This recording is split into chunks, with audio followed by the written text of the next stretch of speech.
So what's up? Magandang gabi sa inyong lahat mga kamamay. So once again, this is Mamay Love Advice at nandito ulit ako. Muling nagbabalik. Pasensya na ako, medyo natagalan.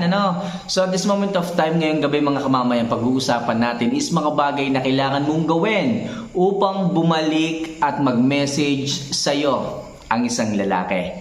Alright? Kung ang isang lalaki man ay lumayo sa inyo, nakipaghiwalay, or umalis ng walang dahilan, umalis ng walang paalam, hindi nagsabi kung pasaan, bigla na lamang kayong iniwan, ito yung mga bagay na kailangan mong gawin upang bumalik at agad-agad mag-message sa'yo ang isang lalaki. Pero mga kamamay, bago natin yun pag-usapan, isa lang ang hinihiling ko. If ever na nagugustuhan nyo yung mga love advices na ginagawa ko dito, don't forget to click the subscribe button and notification bell para lagi po kayo maging updated sa lahat ng mga love advices na maaari ko pong ma-share dito. Kung nakapag-subscribe na kayo mga kamamay, maraming salamat sa inyo at simulan natin ang ating topic ngayong gabi. Alam niyo mga kamamay, medyo natagalan tayo ng pag-upload kasi marami akong inayos, inasikaso dito sa bahay. Pero ngayon, andito na uli ako at excited ako na muli ko na naman kayong mabigyan ng tips. Okay? So, ang daming nangyari nung mga araw na wala ako. Ang daming nagchat-chats, ang daming nagme-message, ang daming tumatawag, humihingi ng love advice. So, sa mga nakausap ko, hopefully, maging okay na po ang inyong love life. Hopefully, maging maayos na po. Okay? Ulit ang inyong buhay pag-ibig. Alright? So much for that. At this moment of time, ang pag-uusapan niya po natin ngayon is mga bagay na kailangan mong gawin upang bumalik at mag-message kagad sa'yo ang isang lalaki. So number 1, huwag mo muna siyang i-message o huwag ka munang maghabol. Okay? Lagi ko sinasabi sa inyo mga kamamay, the golden rule. Kung kayo man is iniwan, kung kayo man is nilayuan, kung kayo man ay iniwan sa ere ng walang dahilan, ang gawin nyo, huwag kayong maghahabol. Okay? Huwag kayong maghahabol, huwag nyo munang i-message. Hayaan nyo muna yung lalaki na mag-isip, hayaan nyo muna yung lalaki na mag-nilay-nilay sa mga nangyayari. Sigurado ako masyado pang magulo sa isipan niya ang mga bagay-bagay. Okay? Kasi mga kamamay, kung sa tingin ninyo, okay, iniwang kayo ng isang lalaki sa hindi may paliwanag na dahilan, sa babae, nanawa na, o kung ano paman, hayaan nyo sila mga kamamay. Huwag kayong maghahabol kasi the more na naghahabol ang isang babae, the more na naghahabol kayo sa isang lalaki, the more na lumalayo po yung damdamin nila sa inyo. Bakit po? Kasi po ang feeling ng isang lalaki, malaki siyang kawalan sa isang babae. Okay, kapag ka na-feel ng isang lalaki na malaki yung ginagampanan niyang papel sa buhay ng isang babae, lalo po siyang lumalayo. Bakit? Para po lalong humabol yung babae. Okay? Lalo pong umasa yung babae. Which is, hindi po dapat mga girls, hindi nyo dapat gawin na maghabol kasi ganun nga po ang ginagawa ng lalaki. Habang lumalapit kayo, sila lumalayo. Habang nararamdaman ng isang lalaki na ang laki ng kawalan nila sa buhay nyo, lalo silang magpapahirap na magpakuha ulit sa inyo. So para po bumalik sila mismo ng kusa, hindi kayo ang maghahabol. Kayo ang lalayo para kayo ang habulin. Paano mangyayari? Sa paraang hindi ka maghahabol. Hayaan mo muna siya, huwag kang magme-message sa kanya, hayaan mo muna siyang mag-isip hanggang sa ma-realize niya kung ano yung bagay na kanyang ginawa. Lalong-lalo na mga kamamay, mga girls, kung wala naman kayong ginagawang kasalanan sa kanya, bakit kayo maghahabol? Bakit kayo hihingi ng tawad? Bakit kayo magsusorry sa kanya? So kung tutuusin, dapat siya ang magsisi, siya ang lumapit, siya ang humingi ng sorry, okay, siya ang magsisi. At hindi kayo. Yan yung mga mali yung ginagawa mga girls. Akala nyo kapag nawala yung isang lalaki, katapusan na ng mundo ninyo. Akala nyo pag nawala yung isang lalaki, akala nyo hindi na kayo mabubuhay. Which is mali mga kamamay. So kung gusto nyo na bumalik ang isang lalaki sa buhay nyo, iparamdam ninyo sa kanila kung ano yung babaeng sinayang nila. Okay? Ika nga nung iba, pag ikaw ay umalis sa puso ko, para kang nagtampo sa bigas. Ibig sabihin, malaki yung mawawala sa isang lalaki kapag kainiwanan kanya. Ganun dapat ang inyong ipinararamdam sa isang lalaki. Hindi yung kapag ka sila ang umalis, sila yung nagkasala, sila yung may kasalanan, sila yung gumawa ng mali at sila pa yung nang iwan. Dapat, hindi kayo naghahabol.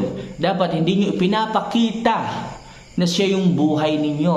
Na hindi nyo dapat ipinapakita, okay, na hindi nyo kayang lumakad nang wala sila. Mga kamamay, kayo na yung iniwan, kayo na yung sinaktan. Dapat maging matatag kayo, okay? Maging maayos kayo pa rin. Huwag niyong iparamdam, huwag niyong ipahalata sa kanya na lagi kayong nalulungkot. Okay? Yung pagpo-post niyo sa social media ng inyong nararamdaman, yung sad, halimbawa sad girl, yung mga ganyan. So huwag kayong magiging ganyan mga kamamay, lalo po silang lalayo. Kaya yung number one rule ko sa inyo mga kamamay, number one tips ko sa inyo, huwag mo muna siyang i-message, hayaan mo muna at huwag na huwag kang maghahabol. Okay? So number 2, mag-self-improve ka. Ayan. So sa mga bagay, sa mga araw, sa mga sandali na wala siya sa piling mo, na malayo siya sa buhay mo, na wala siya sa tabi mo, kailangan gumagawa ka pa rin ng hakbang para mamagnet mo siya pabalik sa'yo. Para maakit mo siya pabalik sa'yo. Paano mangyayari yan? Paano mangyayari yan? Kailangan mong mag-self-improve, mga kamamay. Kailangan mo ulit iangat ang beauty mo. Magbalik alindog ka. Okay, ayusin mo lahat sa sarili mo. Huwag kang masyadong sad girl. Huwag kang masyadong akala mo iniwanan ng langit at lupa. Huwag kang masyadong akala mo, 'di ba? Iniwanan ng lahat. Hindi ganyan. Kung kayo ay iniiwan ng isang tao nang walang dahilan, okay, wala man kayong ginagawang masama, huwag kayong malulungkot. Kung alam niyo sa sarili ninyo na ayos kayong babae, na maaasahan kayong mga babae at nasa kanila talagang problema, huwag kayong maghahabol, huwag kayong malulungkot. Sa halip, mag-self-improve kayo, magpaganda kayo, mag-ayos kayo, magpariband kayo, magpa-skincare kayo, tapos pwede kayong mag-gym, magpaganda kayo ng katawan, magpa-sexy kayo, magbalik alindog kayo, ayusin yung mga ugali ninyo, tapos maghanap kayo ng maraming karir, maghanap kayo ng maraming sideline, magpayaman kayo. Yan yung mga self-improvement na sinasabi ko sa inyo mga kamamay. Okay, kapag ka nakuha nyo lahat ng yan, gumanda kayo, sumeksi kayo, nagkaroon kayo ng maraming source of income, sigurado ako mga kamamay, sigurado ako 100%, mapapaisip ang isang lalaking nang iwan sa inyo. Okay, baka nga mamaya, wala pang isang linggo, bumalik na kaagad ang mga yan. Bakit? Mag-iisip ang mga yan. Di ba? Sabihin ng mga yan sa kanilang sarili, uy, grabe naman yung jowa ko, grabe naman yung ex ko, bakit ganun? Balikan ko na, sobrang sexy na ngayon, di ba? So baka kung sino pa yung manligaw dito, makuha pa ng iba. So babalikan ka niyan, kamamay. Kaya imbes na magmukmuk ka dyan, imbes na mag-sad girl ka dyan, mag-self-improve ka sa sarili mo, makakatulong yan upang bumalik ang pagmamahal, bumalik ang jowa mo at i-message ka kaagad niya. Alright? So, number 3, mag-post ka sa social media, okay, ng napakaganda mong mga picture. Mas maganda kung araw-araw yung mga sexy pictures mo, yung magagandang kuha mo, yung mga pang-OOTD mo, di ba? Tapos yung mga picture mo nung kayo nag-outing, kasama ang mga tropa, ipakita mo. Yung mga masasaya nyong gala, masasaya nyong lakad, i-post mo. Okay, makakatulong yan mga kamamay kapag ka nakita yan ng lalaki, ng jowa ninyong nang iwan sa inyo, talagang mapapaisip talaga yan. Makikita niya kung ano yung sinayang niya, ano yung pinakawalan niya. Okay? So, i-post nyo yon, yung mga magaganda nyong kuha, mas maganda yung talagang kaakit-akit, sexy yung mga post. Talagang hindi ko sukat akalain na babalik yan. Okay? Babalik yan sa puso nyo, babalik yan sa buhay ninyo at tatanungin, mag-chat-chat ka agad yan sa'yo. Di ba, kakamustahin ka kaagad niyan, tapos mamimiss ka niya hanggang sa, ayan, mangungulit na yung mga yan. Kaya kung ako sa inyo mga kamamay, kung gusto nyong bumalik at i-message ka agad ng isang lalaki, i-post mo yung magandang picture na kuha mo. Okay, maganda kung araw-araw, para sa ganon, araw-araw ka din yung nakikita, araw-araw ka niyang namimiss. Alright? So yan yung isa kong tip sa inyo. Mag-post kayo ng napakaganda nyong mga kuha ng pictures. Alright? So next, huwag nyo silang i-block o i-unfriend. Mga kamamay, mga girls, most of the girls today, kapag ka sila ay nasaktan, kapag ka sila ay iniwan, kapag ka sila ay pinagpalit, ibinablock ka agad nila, ini-unfriend ka agad nila. Bakit? kasi nasaktan ako kasi kamamay, masama talaga yung loob ko. Kasi kamamay, nakikita ko yung mga post nila kasama yung bago niya. Anong gagawin ko? So oo nga, nakikita mo at sana maging matatag ka, magtiis ka kapag ganyan. 'Di ba ang gusto mo? Bumalik sa iyo ang jowa mo, i-text ka niya kaagad. So paano kanya i-text kung binilak mo na? Paano siya magsisend ng message sa iyo kung ini-unfriend mo na? So wag mong i-unfriend, wag mo ring iba-block. So yan yung paraan para magkaroon pa rin kayo ng conversation, connection nung lalaki. Paano? So sabi ko nga, mag-post ka ng mga sexy pictures nyo, mag-post ka ng masasaya nyong lakad, mga gala ninyo. So kapag kaganyan mga kamamay, nakikita ka pa rin nung lalaki, nakikita ka pa rin yung mga post mo, di ba? So kapag nakikita pa rin niya yan, hindi naman kasi kagad ganun kagad nawawala yung nararamdaman ng isang lalaki sa inyo. Diba? So kapag yung bago niya ay hindi niya masyadong nagustuhan, hanapin pa rin niya yung ugali na meron ka, lalo na kung hindi ka naman nagkasala sa kanya, lalo na kung siya yung nang iwan. So mamimiss ka pa rin niya, magkakaroon ng comparison between you at yung present niya.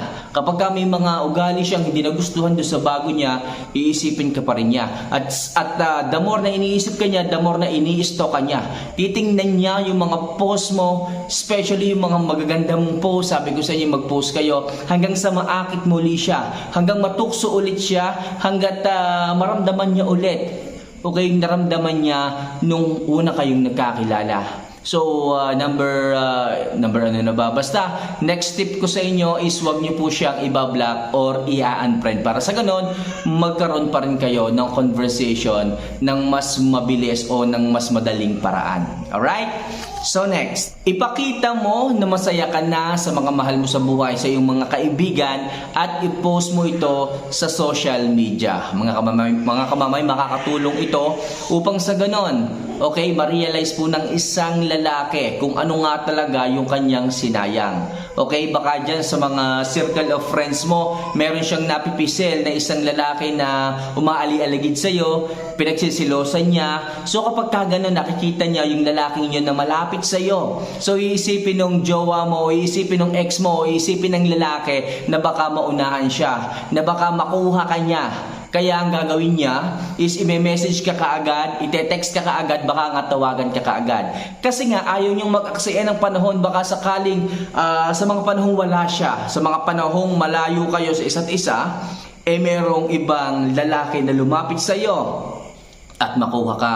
Kaya ang gagawin ng lalaki, gagawin ng ex mo, tatawag ka agad sa iyo, kakausapin ka, at muli yung makikipagbalikan sa iyo. Kasi ayaw niya na mapunta ka sa iba. Kaya kung ako sa inyo mga kamamay, i-post mo yung mga lakad mo kasama yung mga kaibigan mo at i-post mo sa social media. Makikita yan at makikita kasi hindi mo siya i-binlock, hindi mo siya in-unfriend. Alright? So mga kamamayan lang muna ang aking ilang mga tips upang sa ganon, ang lalaki ay bumalik sa inyo at i-message ka kaagad. Alright? So for more video and tips mga kamamay, don't forget to click the subscribe button and notification bell for more video and tips, love advice para sa inyo mga kamamay. So hanggang sa muli, see you for our next vlog. Maraming salamat. Paalam.